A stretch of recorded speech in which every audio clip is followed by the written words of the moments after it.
Procedimiento quirúrgico de la superficie ocular. Bueno, como a modo de generalidades, el término de superficie ocular se refiere a toda la superficie epitelial del ojo externo, ¿verdad? El epitelio corneal, que es la córnea, ¿verdad?, que es una estructura compleja que tiene la misión protectora, responsable de las 3/4 partes de la potencia óptica del ojo, como todos sabemos, ¿verdad? Y tiene un epitelio estratificado, escamoso y no queratinizado, ¿verdad? Está formado por una capa única de células cilíndricas, que es la base, las células basales, que están ancladas mediante hemidemosomas, y 2 o 3 capas aladas de células, 2 o 3 capas de células aladas. Después están las células superficiales, y en las células superficiales se encuentran las microvillosidades, que son las encargadas de sostener, ¿verdad?, la película lagrimal y la mucina. Después tenemos las células madres de la córnea, que se localizan en el nimbo córneo-escleral, que son las empalizadas de Vogt. Las insuficiencias de estas células es lo que puede dar lugar a defectos epiteliales crónicos y las conjuntivalizaciones, ¿verdad? Eso vamos a hablar de los procedimientos que se harían para ese tipo de patologías, ¿verdad? Después está la conjuntiva, que es la conjuntiva palpebral, que está entre la unión mucocutánea del párpado y recubre a la superficie interna del párpado, y el tejido redundante que va al fondo es el fondo del saco, y la conjuntiva vulvar, que es la que está adherida a la esclera. Bueno, el primer procedimiento que vamos a hablar es la biopsia de la conjuntiva, que es útil para evaluar la conjuntivitis crónica y enfermedades inusuales de la superficie ocular. ¿Cuáles son estas? La queratoconjuntivitis límbica superior, los tumores linfoides conjuntivales, el pemfigoide cicatricial y las lesiones epidermoides de la conjuntiva. ¿Cuál es la técnica quirúrgica para esto? Se realiza anestésico tópico, y también se puede infiltrar lidocaína o hacer subtenoniana, pero no suele ser necesario siempre. Y ahí se coloca una gasa húmeda con proparacaína en la lesión en la zona durante 30 segundos. Las lesiones se encienden por completo, que es la lesión biopsia por decisión. Se puede poner también una gota de fenilefrina tópica. ¿Para qué? Para blanquear los vasos de la conjuntiva y reducir la hemorragia. Si la lesión se puede también hacer una incisión en cuya o bloque si la lesión es muy grande, ¿verdad? Para facilitar la hemostasia se puede utilizar la cauterización, pero se recomienda obviamente hacer la cauterización después de la escisión de la biopsia, para evitar el daño del tejido a ser evaluado histológicamente. ¿Cómo se procesan los tejidos? La muestra se coloca en una orientación anatómica adecuada sobre una plantilla portadora y se inserta en un fijador apropiado, ¿verdad? La formalina tapolada neutra, que es el formol, es para el estudio histológico, y el glutalaldehido para el microscopio electrónico. Se puede también mandar el tejido en una gasa con solución salina equilibrada para el procesamiento si es inmediato, si hay una comunicación con el patólogo, y si va a ser inmediato se puede realizar eso. Y si algo que siempre hay que hacer, ponerle que tú tenés una lesión que es como rectángulo, enseña como dijiste, que está ubicado hacia, no sé, hora 3 nasal. Ahí generalmente yo le pongo una sutura, le paso una suturita ahí a la punta, ponerle de esa zona, donde escribo después la hoja que es la hora y de qué región es. Sí, porque por ellos siempre te piden lo que le dibujo. ¿Qué le dibujas, no? De dónde está. Ya. Pero en la muestra pues se va a dar toda la vuelta, se va a chicharrar, Claro. se va. No sabes, Aparte, hasta el limbo, que lado no era hasta el No se limbo. escucha. ¿qué? Entonces Dicen que no se escucha. se pone una suturita ahí, despacito, Ahí está. y ya está. Para que pueda quedar el lado limbar, hora 3. Ya. Región nasal, ¿qué es eso? Ya. Y también leí algo de que de hora 1 o sea, los que están de hora 1 o más allá de ellos tienen más posibilidad de malignidad, y de hora 3 para abajo más posibilidad, o sea, que son más benignos en teoría en la conjuntiva, pero no sé qué tanto, leí en un artículo eso. No sé qué tanto, por eso no puse. Bueno. Ahí. Después tenemos la tarsorrafia, ¿verdad?, que es utilizada solamente cuando hay peligro de perforación corneal, ¿verdad? Esto es muy oculoplástica, pero la unión quirúrgica de los bordes palpebrales superior e inferior. Se fusiona el párpado superior e inferior se puede hacer en forma total o en forma parcial, y es eficaz para el tratamiento de los trastornos corneales, ¿verdad? Las enfermedades que pueden ocasionar la enfermedad de Graves por la falta del cierre del párpado, la parálisis facial y las ulceraciones corneales también se utilizan. Sí. Roberto, contá un poco del caso de Carlos Magno. Contá del comienzo. Bueno, Paciente. el paciente tuvo una úlcera corneal, se le perforó, cuando estaba perforada, hizo una sutura con la teno. Era un recubrimiento. Un recubrimiento. Duró creo que un mes. 18 días. 18 días. Y el recubrimiento, o sea, no con tratamiento, no me acuerdo qué estaba usando. Ya, pero ¿qué le pasó al recubrimiento? ¿Y por qué? ¿Perdón? ¿Qué le pasó al recubrimiento y por qué?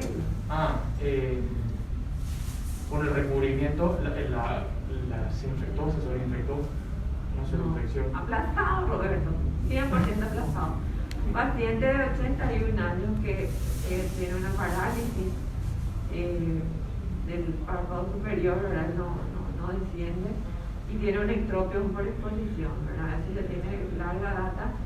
Tuvo una úlcera corneal, llegó a nosotros así con una evolución ya muy tórpida de muchísimos días.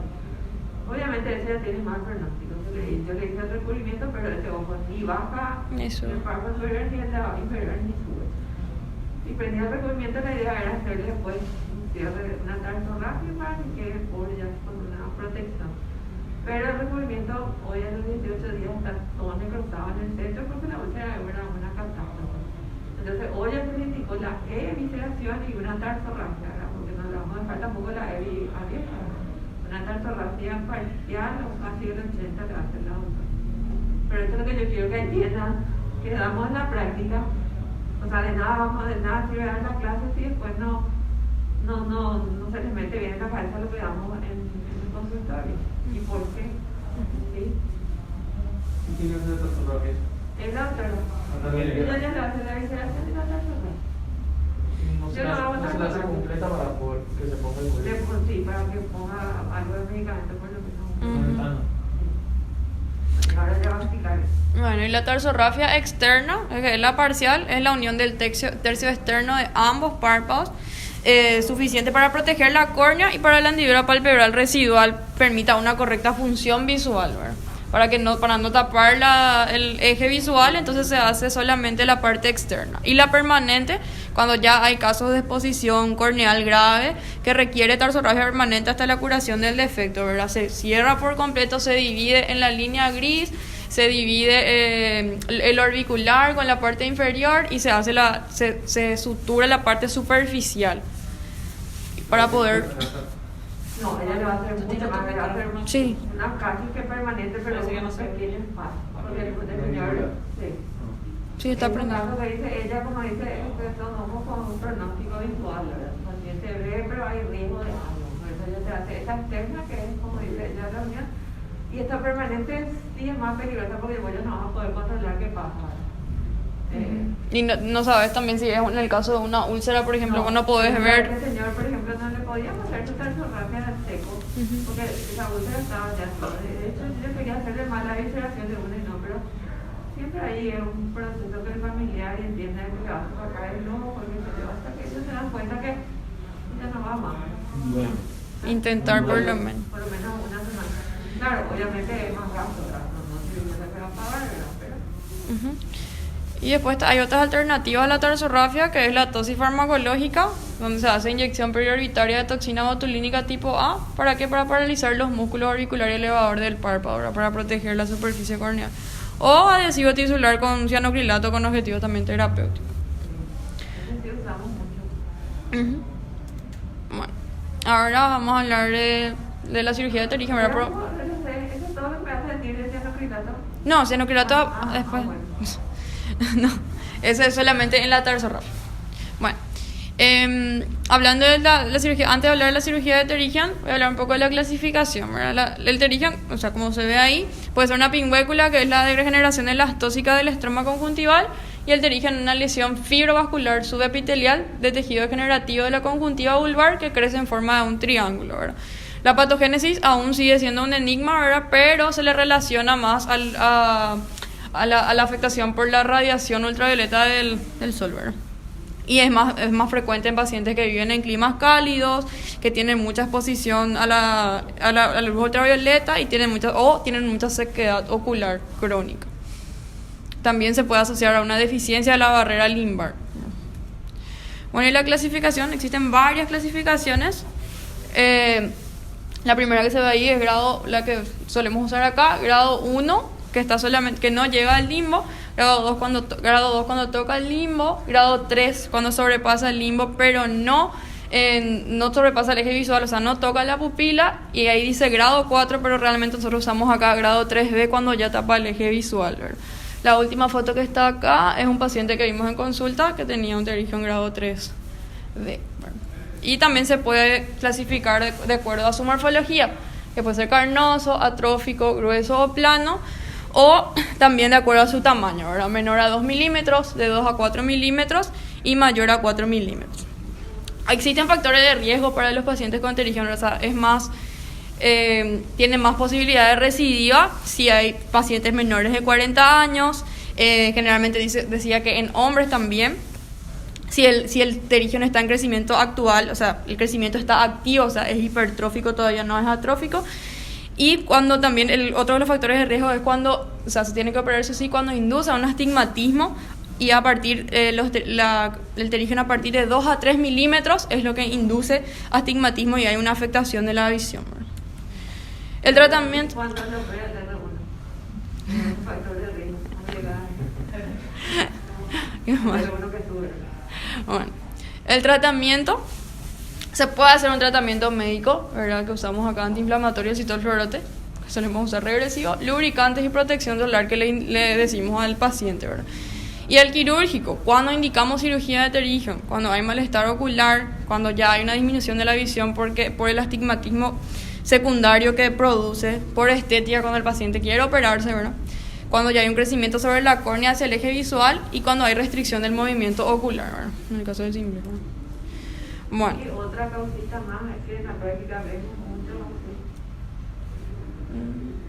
para la cirugía de catarata. Ahí sí es todo un debate existencial, ¿verdad? Porque si vamos a lo estrictamente necesario, a partir de un grado 2 o de esos 2-3 milímetros que ya genera estigmatismo, entonces lo que vas a tener un error de cálculo de tu keratometría. Si vamos a lo correcto hay que operar.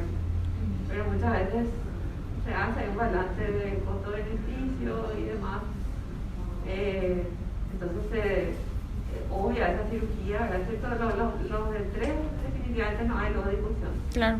Se lo opera primero para su cirugía catarata. Pero los de grado 2 a veces no son tan 2 chicos, sino que son 2-3. bien crecidos. Ahí es como difícil decir sí, siempre, como no. Se evalúa. Porque para que entiendan más eso que después nos digan por qué, Ya. Bueno, y escisión del pterygium. Existen varias técnicas, no hay todavía un consenso respecto a las técnicas quirúrgicas, pero se fueron descartando con respecto a la cantidad, o sea, a la recidiva que tienen las técnicas, ¿verdad? La más antigua es la esclera desnuda, después tenemos el cierre primario o simple, el autodigento conjuntival, que es el que hacemos acá, la rotación de flap y la membrana amniótica, ¿verdad? ¿Cuáles son las complicaciones que pueden dar esta cirugía? Resección del músculo recto en medio, puede haber necrosis del injerto, recidiva y granuloma, ¿verdad?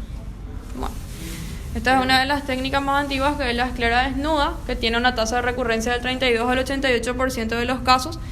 Aumenta la frecuencia también de dolor postoperatorio, perforación y también granuloma, ¿verdad? Actualmente está en desuso, entre comillas. Leí que hay también, o sea, se probó con coadyuvantes esta técnica, entonces se le ponía mitomicina C intraoperatoria y ahí como disminuyó la tasa de recidiva en un 0 a 38%. También se usó mitomicina C postoperatorio y disminuyó la tasa de recidiva en un 3 a 38% y se usaba como colirio 2 veces al día y solamente por 5 días. Mitomicina C al 0.02%. Lo importante acá en esta técnica es siempre eliminar todo el tejido cicatricial como el atenom, ¿verdad? Cierre primario, los bordes simples de la conjuntiva se aseguran juntos y es eficaz cuando el efecto conjuntival es pequeño, pero también tiene un índice alto de residuo. Después tenemos la rotación del flap, el tejido conjuntival, se hace un tejido conjuntival continuo a la incisión en forma de U y se gira en su lugar, pero tiene que ser sin tensión. El beneficio, o sea, la ventaja con esta técnica lleva un menor tiempo quirúrgico, pero también la tasa de recidiva está en un 3 a 33%. Y después tenemos el autoinjerto conjuntival, que es el procedimiento que más se realiza en la actualidad y se hace obviamente cuando el defecto es más grande, tiene menor tasa de recidivas, pero la desventaja con esta técnica es que lleva más tiempo quirúrgico, mayor tiempo quirúrgico. Se describe que la recidiva es de 1 al 39%, también se utilizó con coadyuvantes, mitomicina C al postoperatorio, que disminuyó la tasa de recidiva en un 4 a 21%, y mitomicina C intraoperatorio, que era de 0 a 16% nomás. Pero ¿por qué no se utiliza tanto la mitomicina C?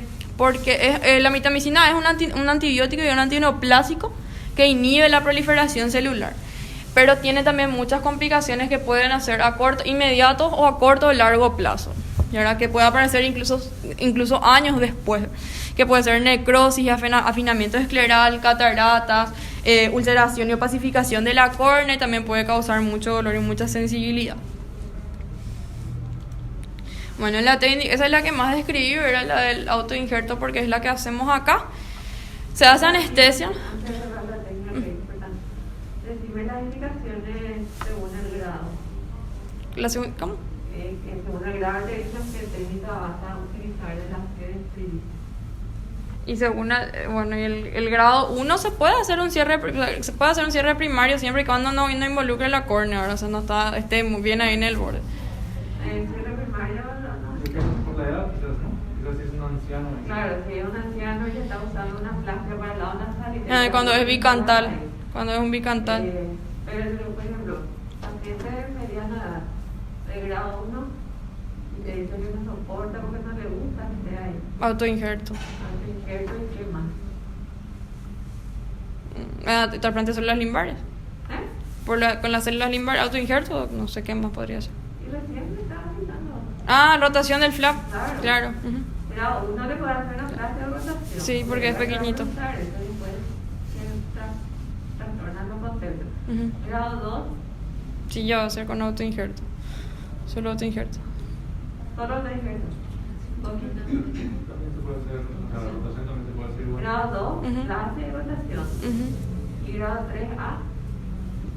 Y ahí solo autoinjerto. O 3B. Autoinjerto. Siempre autoinjerto. O sea, a lo que voy es que tienes que aprenderte que la rotación te puede servir para los grados pequeños. Y la plastia siempre para todo, ¿verdad? Porque la rotación cuando es un grado 3, vamos a ver, necesitas que no se puede descender el tejido, ¿verdad? De una forma para una plastia grande con la rotación.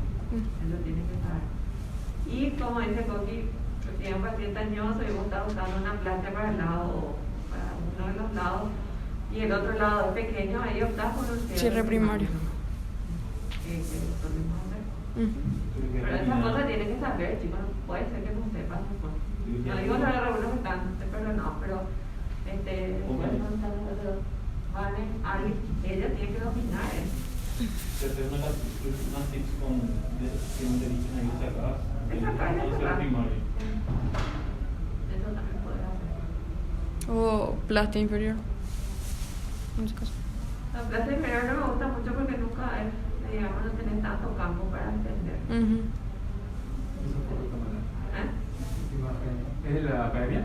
Sí. Porque es de injerto, no saca células limbarias. No saca. Es de la muy academia. arriba. Sí. Bueno, y la técnica quirúrgica se puede optar por la nueva encima, doc. Bueno, se puede optar por anestesia, ahora no sé, acá hay médicos tutores que hacen con bloqueo, otros hacen con tópica, no sé, ya depende mucho de cada. Ya depende de las manos del cirujano. Y de la comodidad del cirujano. Bloqueo. La mayoría veo que ustedes empezando hacen con tópica, pero cuando están empezando no les recomiendo porque no tienen habilidad quirúrgica. El paciente está horas y sale plagándose. Mira acá, mira allá, y esa historia que no puedo mover el ojo se fija nomás con un bicrin 6-0, 7-0 y anclas ahí y te mueves a alguno de los lados cuando necesitas hacer la placa.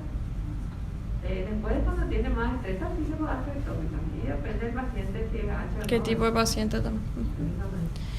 Bueno, y la queratectomía se hace con una lámina de bisturí de 15, o sea, primero con la cinta y después se limpia con la lámina de bisturí de 15. En la bibliografía describe solo la lámina de bisturí de 15 para separar bien el tejido de pterígeno adherido a la córnea.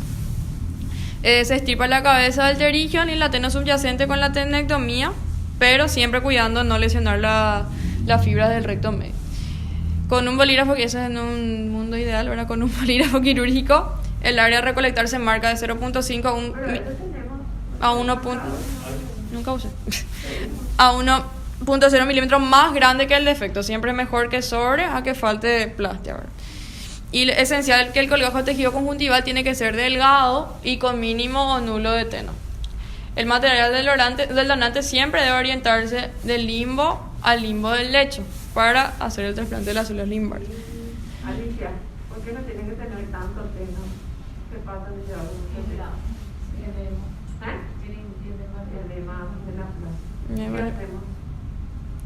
Se drena a los 5 días. ¿Cómo necesita tu paciente para controlar eso? Eso voy a decir después. Lo de los días, cada tanto, ¿verdad? Bueno, hay que cubrir todo el defecto para disminuir la inflamación y acelerar la reepitelización, ¿verdad? Bueno, y acá tengo un video. Bueno, se hace la famosa tienda de campaña para hacer la tenectomía y sacar la mayor cantidad de teno posible.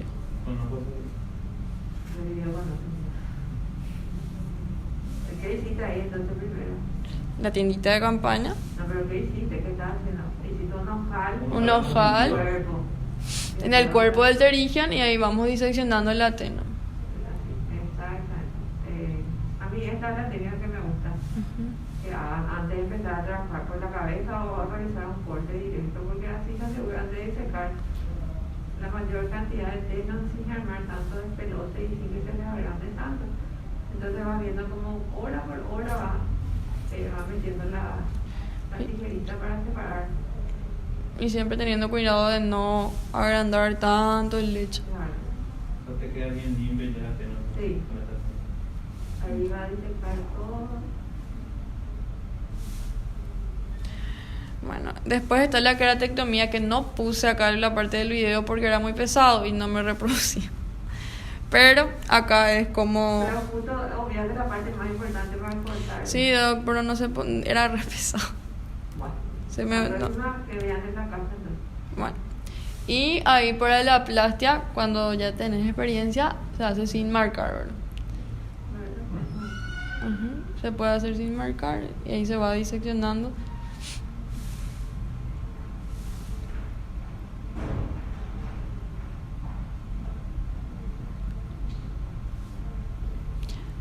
Le va sacando el tejido y le va sacando toda la tela que se pueda.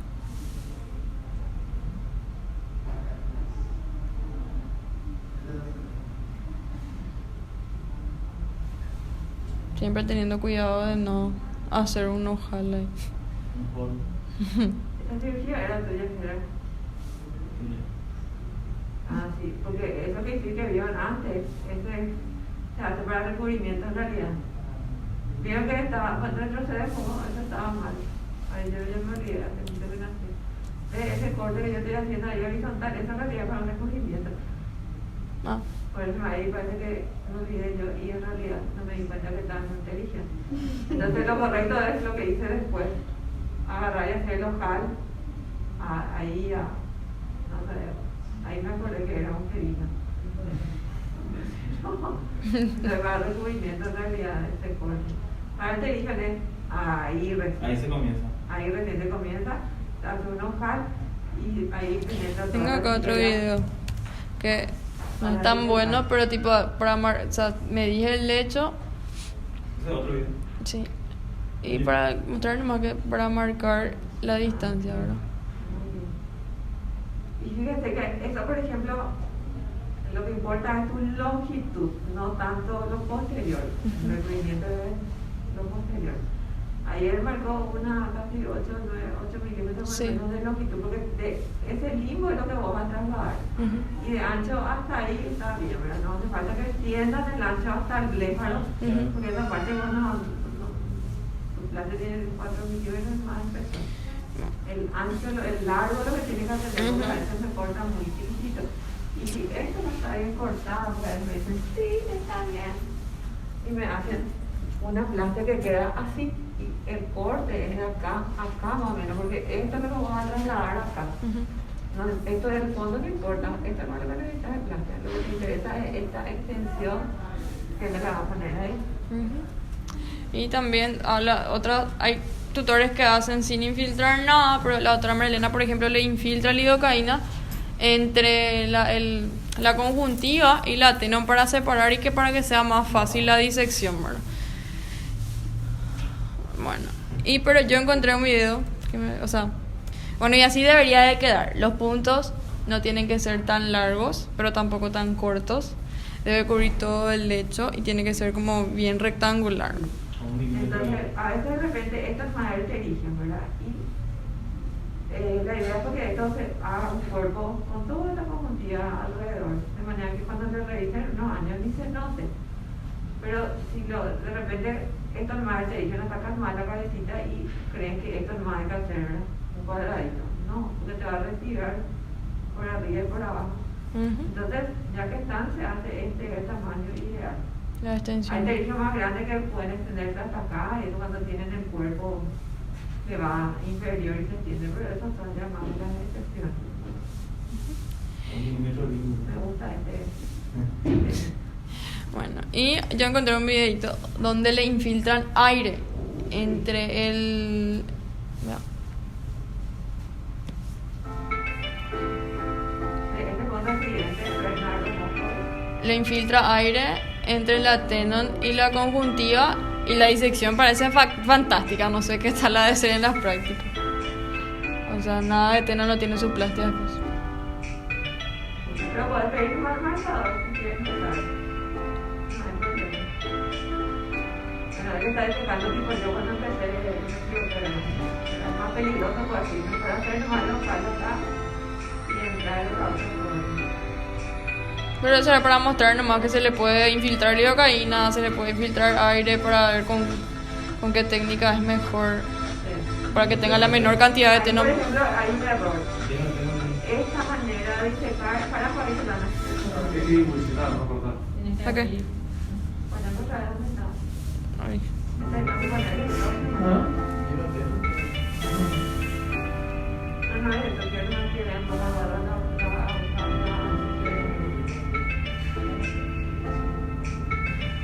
ahí eso se ve porque después se aplica para un recubrimiento, si quieren operar recubrimiento, tienen que aprender a operar y este ya cortó ahí.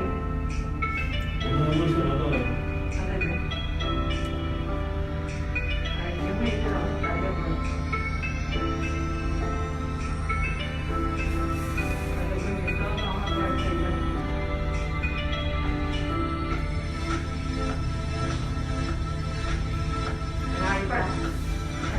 Es que no puedo parar ahí.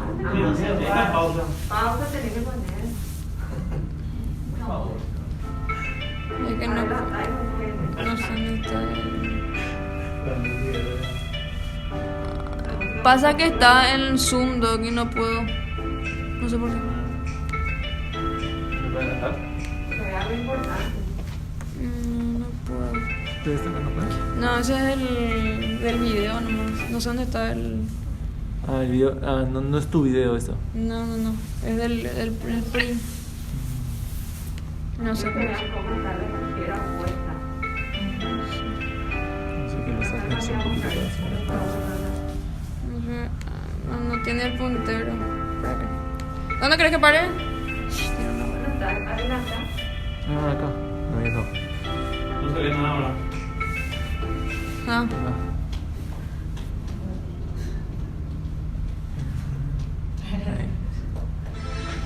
Mira.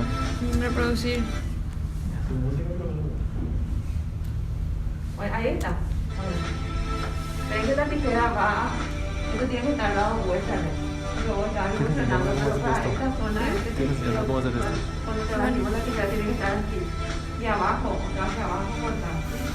Esta forma de cortar directamente hacia el local, abre ahí. ¿Sí? Pero acá cuando estás levantando la posibilidad de que haga un agujero son altísimos. Entonces dan la vuelta de la tijera, pero eso para un descubrimiento. Lo que yo estaba haciendo hace rato cuando empecé.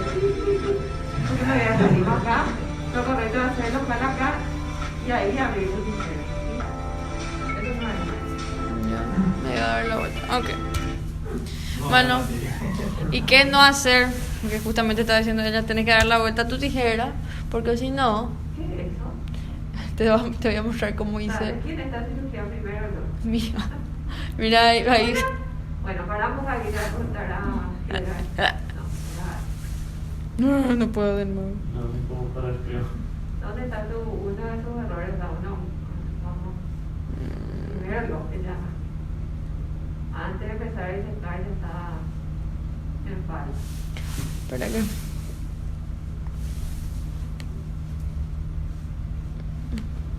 Eso es lo que no puedo ver, Alicia. Bueno. A ver. Ahí yo, por ejemplo, noto de que la playa, miren dónde está, desde acá hasta acá. O sea, para mí ya es inmensamente pequeño. Sí. Desde acá hasta acá, más o menos, la disección de toda la estructura plástica. O sea, es muy pequeñito, porque este limo, hermano, que llevaba por ahí, mira, acá su leche estaba muy lindo. Y esta extensión. Y ahí se agujereó. Y después ahí indicando que no sé qué estaba haciendo, con la tijera para el otro lado. Ajá. Ahí. Y se agujereó la plástica ahí. Ahí, bueno, ahí está, con la pierna, me tiraste, no me parece muy fuerte. Acá está el agujero. Sí. Sí, gran agujero. Ok.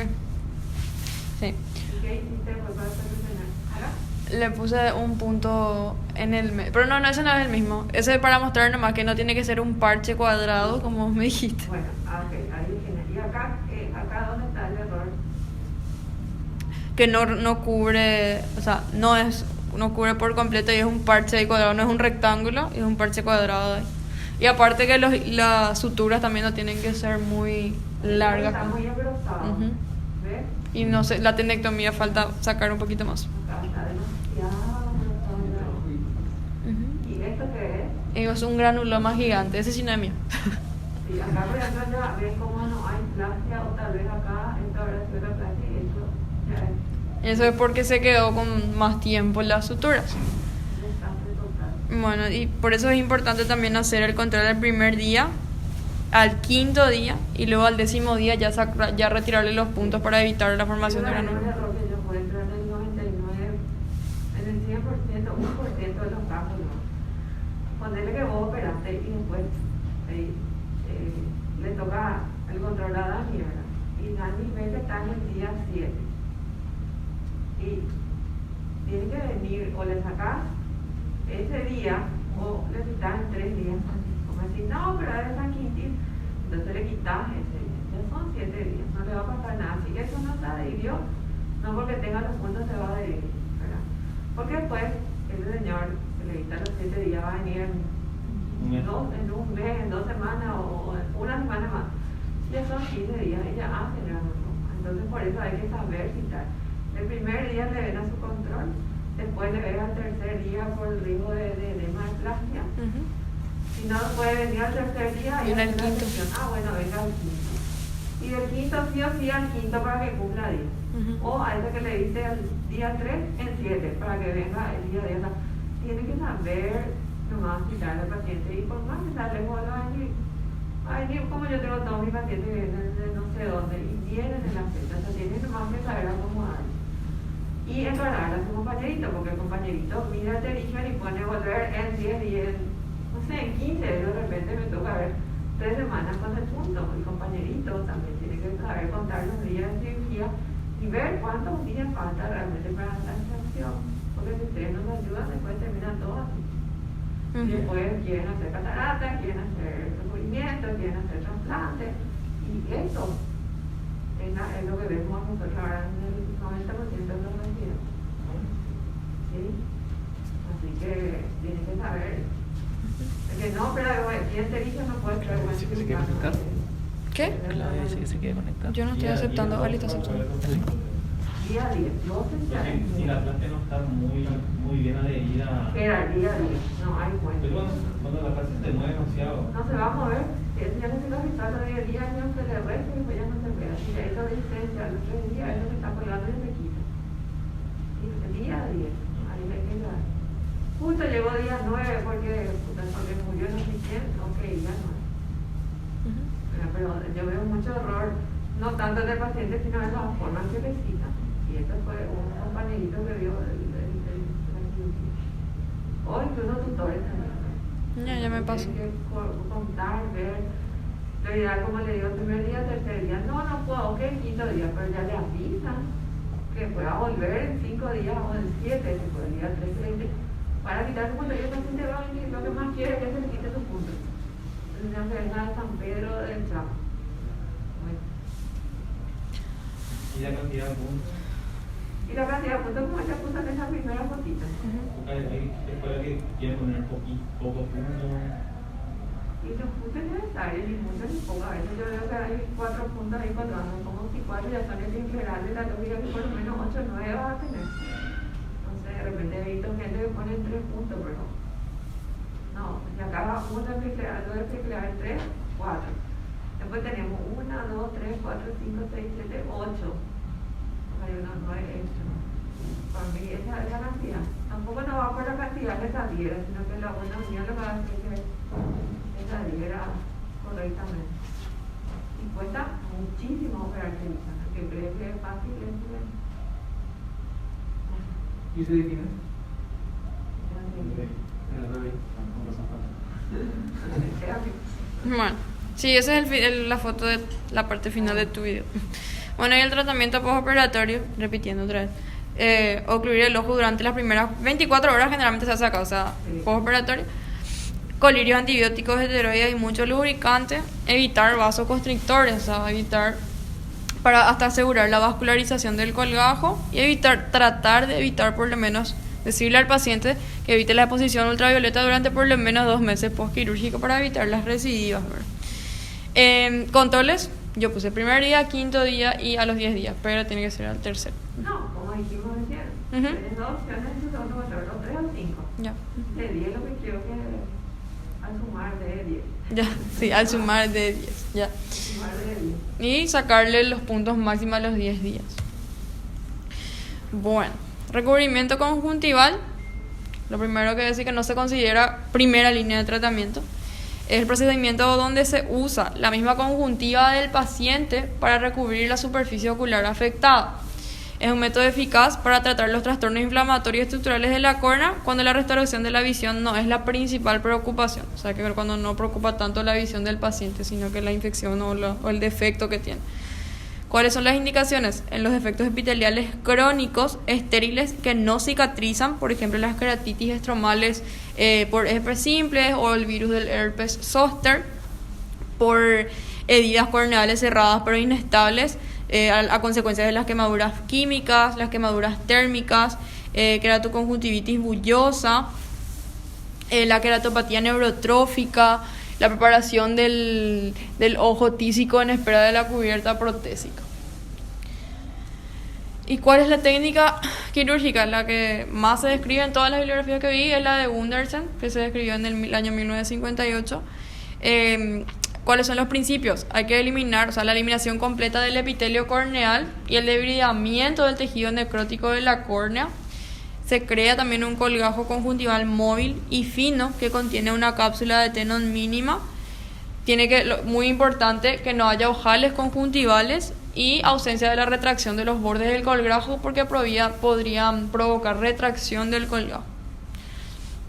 Bueno, y como les dije, se limpia el epitelio corneal, se tracciona el ojo izquierdo inferior con una sutura de tracción intracorneal en el limbo superior para poder traccionar y exponer. O es generalmente usamos un bicril 7-0 para hacer así chiquita como una trave, acá se ancla el 7 para poder exponer, ¿verdad? Y se puede diseccionar la conjuntiva, puede hacerse desde el limbo o desde el fondo de saco. O sea, ya depende. Hacemos el fondo del saco y como en el videito que hice yo recién, acá esta tijera hay que darla, bueno, cortar y dar la vuelta y ahí va hacia adelante, hacia el limbo, y esto se va levantando con la punto 12. Entonces miren todo lo que se va a levantar de acá hasta acá, hasta el limbo. Hay que crear una peritomía de 360 grados también para poder adherir. Y el colgajo se coloca sobre la córnea y se sutura en la esclerótica inmediatamente por detrás del limbo, en la zona superior, tanto superior como inferior. Y esto se llama bipediculado, porque haces tu edición de conjuntiva hasta el limbo, después sacas tu fijador, haces 360 y ahí le liberas el puente, igualito a un puente que va a descender y va a tapar toda la córnea.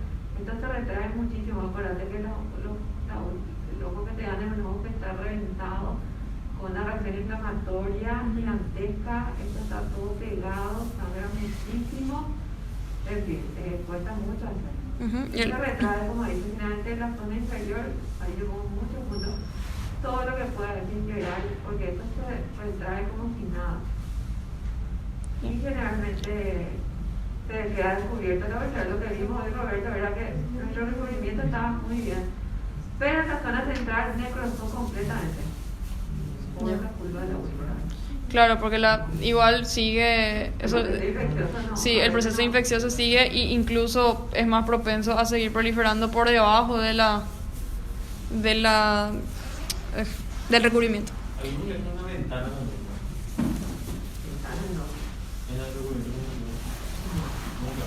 Yo vi que... No, lo que puede tener otro tipo de recubrimiento, tener raqueta y demás. Sí, no puse, pero vi que hay otros que son el bipediculado es el que es el de Gundersen, después está el flap de avance y el pedículo simple, creo que era. Sí, verdad que son, eso lo que realmente te refería, que por ejemplo son úlceras más bien periféricas, como bien vi hace poco un señor, ojo único de repente, y con el paciente no se quiere quedar sin ver nada, asegurándose que obviamente la úlcera no va a entrar, porque ahí no hay caso, y le hacen un descenso o en raqueta o simple, como si fuese un terigio.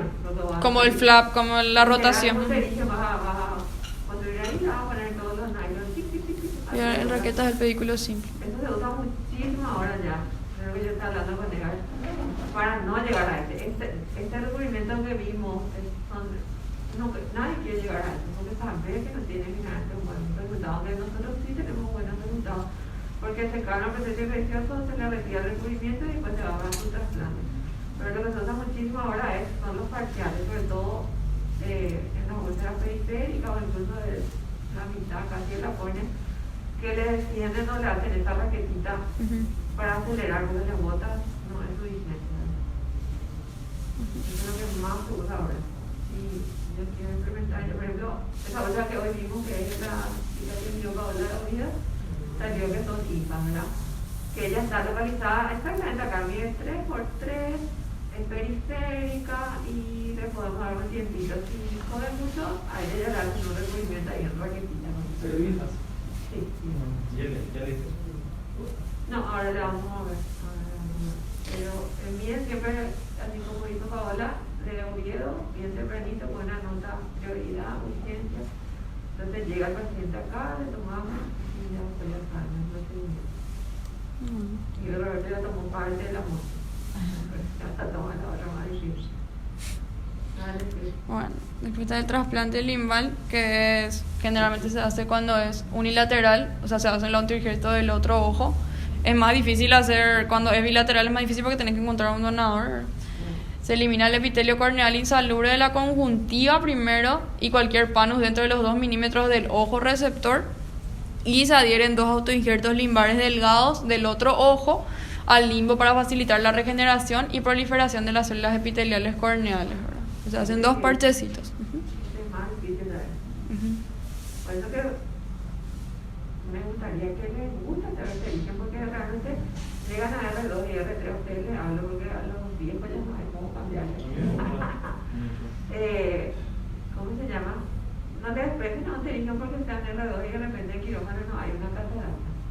Tu objetivo tiene que hacer, o sea, tiene que llevar todo esto. Si te gusta hacer venta anterior, Porque, o si no, todo eso es más recubrimiento y después hay otras técnicas, ¿no? Bien jodidas. Entonces, le aterija. ¿Sí?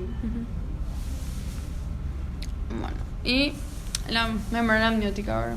Que la membrana amniótica es la capa más interna de la placenta de madres que fueron sometidas a cesárea. Tiene propiedades antiinflamatorias, anticicatriciales y antimicrobianas. Favorece la epitelización de los tejidos, ya que posee una gran cantidad de factores, ¿verdad?, que estimulan el crecimiento, la adhesión y la diferenciación de las células epiteliales, además de que previene la apoptosis, o sea, la muerte celular, y inhibe la formación de tejido fibroso. Las limitaciones son importantes, ¿verdad?, porque la disponibilidad y el costo, o sea, no es que vamos a encontrar una membrana amniótica. Nosotros ya disponemos de un banco de Membrana amniótica, Fabi, sí, es el encargado del procesamiento. La obtención no es algo así como que de todos los días, pero ya dentro de poquito le vamos a poder disponer. Lo que estamos probando, algún día le damos un circuito para que vean cómo es el procesamiento, dónde se guarda. Y después eso va a tener su costo también cuando se oficialice que... Sí, y es súper importante porque como inhibe la formación de tejido fibroso por la citoquina, ¿verdad? Y tener que, pues, en caso de que vos quieras que esté permanente o temporal, porque ya va a desaparecer. Sí, acá acabo de poner, bueno, la técnica se puede epitelio arriba, dice cuando el método es permanente, ¿verdad?, para evitar la proliferación. Se integra con el huésped y las células epiteliales miran hacia la membrana, ¿verdad? ¿Y en qué casos? En qué casos se hace epitelio arriba cuando es penetrante, por así decirlo, en la cirugía de cimbléfaro-niterígeno, cuando queremos que se quede ese parte. Y epitelio abajo cuando va a ser un parche, ¿verdad? ¿Para qué? Para un parche biológico cuando va a ser temporal, no se va a integrar al tejido y se usa por su propiedad antiinflamatoria, ¿verdad? Que vas a usar en defecto epitelial persistente, en quemaduras corneales y en un trasplante de alto riesgo. Bueno, y después hablando de los lentes de contacto terapéutico, el más utilizado es el polímero de silicona. ¿Por qué? Porque tiene contacto, o sea, tiene bajo contenido en agua y tiene una capacidad de transmisión de oxígeno alta. Es la elección más apropiada. Se utiliza como vendaje terapéutico y en el tratamiento de erosiones recurrentes y el defecto epitelial persistente, que ayuda al alivio sintomático de la queratopatía bullosa, la lubricación frecuente más la profilaxis. Siempre que ponemos un lente de contacto terapéutico tenemos que dar la profilaxis con antibióticos y el seguimiento estrecho, ¿verdad? Cuando está disminuida, y principalmente porque la sensibilidad corneal está disminuida y se puede estar formando ahí, no sé, una úlcera, sobreinfectando, ¿verdad? Y se debe cambiar por lo menos cada un mes, ¿verdad?, cada 30 días.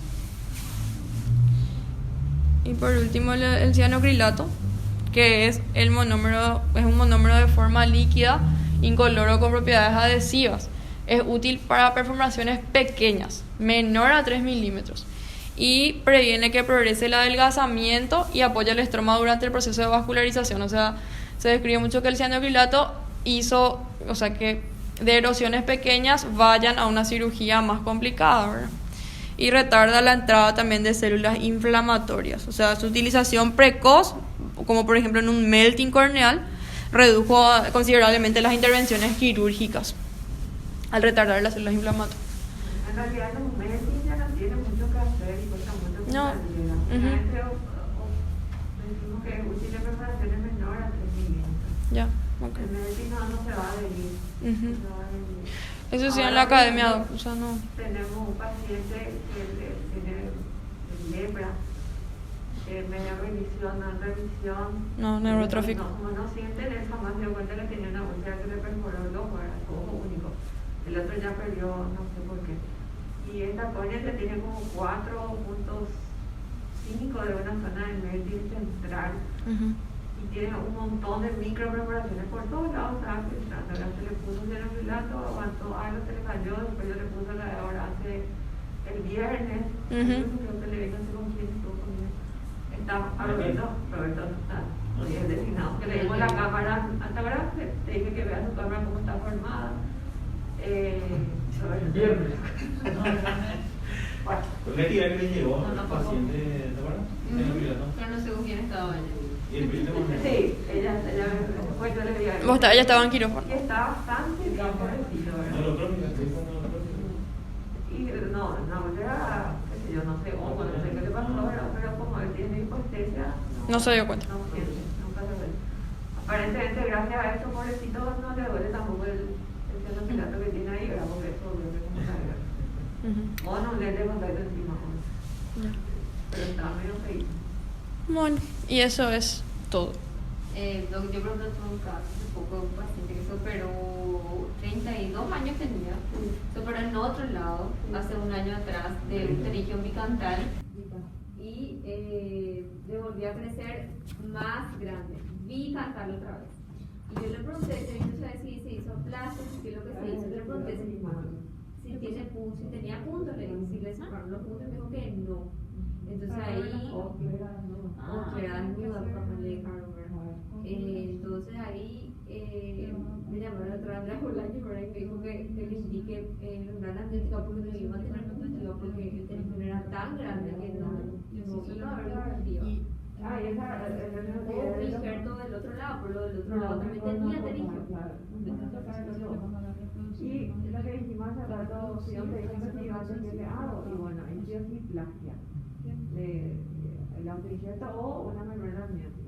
Puede haber una rotación, a eso lo que una rotación para grado 1 y 2. La plastia se tiene para 2 y la rotación para grado 1 y 2. Mitomicina te puedo usar en otro sitio. Nosotros No te... regular tiene metabolito para ningún caso ni de recidiva ni de primera. Lo importante también es ver la excavación y ver la cuestión intraocular, porque si no, no le puedes sacar plastia superior. Sí, ese otro detalle. Por más que seguir a 3 días, o sea, otra vez el día de mañana. Claro.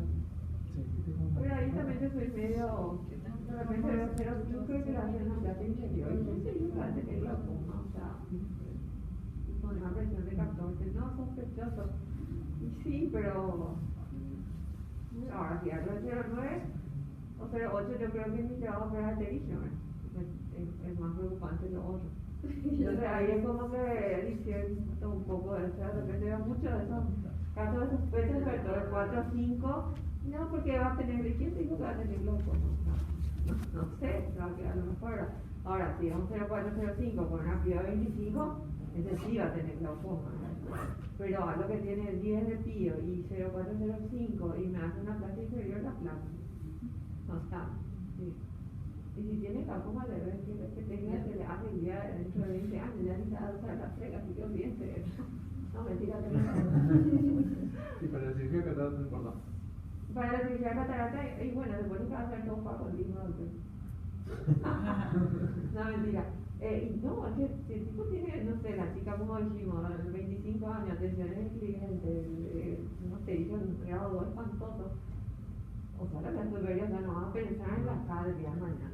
No vayan por las ramas, y lo que de repente graban como que justo las lesiones. ¿Sí? Pero un paciente de 60 años con catarata, que se sabe que opera de catarata y que es un pterígio grado 3, ¿le hace plastia superior? Bueno, ahí sí le hacemos una plastia inferior. Inferior. Si es una catarata madura, va a ser una así, que era para la faco, ¿no?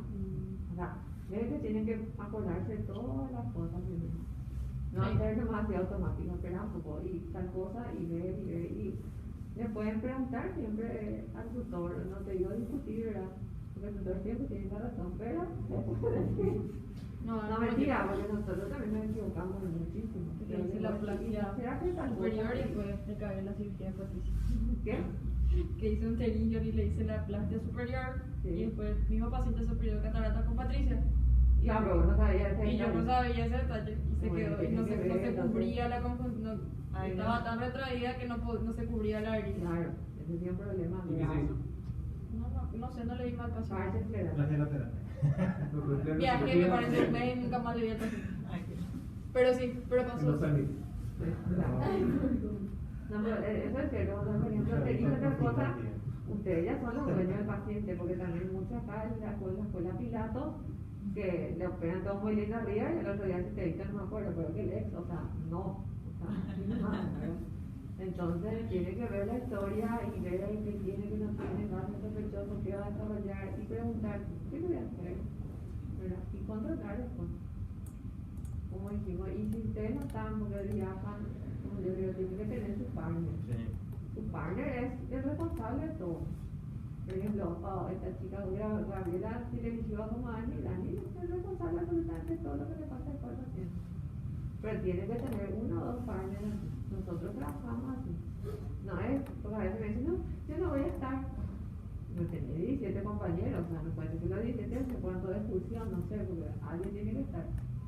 Entonces, pero tienen ya que elegirse un compañerito a quien encargarle siempre. ¿Sí? Bueno, si lo andas, le faltó muchas más fotos a tu clase. Como alrededor de serio, muy triste. Tu clase muy triste. Bueno, En serio. Porque esto son las clases más importantes.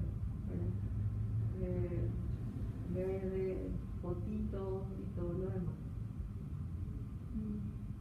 ¿Qué viene después? Alice. Enfermedades córneas.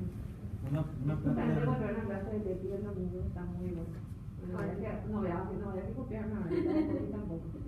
una Tengo las platia, dos clases. si pones al revés la plastia, esa platia no te va a aprender. No van a cruzar. No van a cruzar. Claro, eso también es otro error. Eso ya es yo. Bueno, vayan a comer.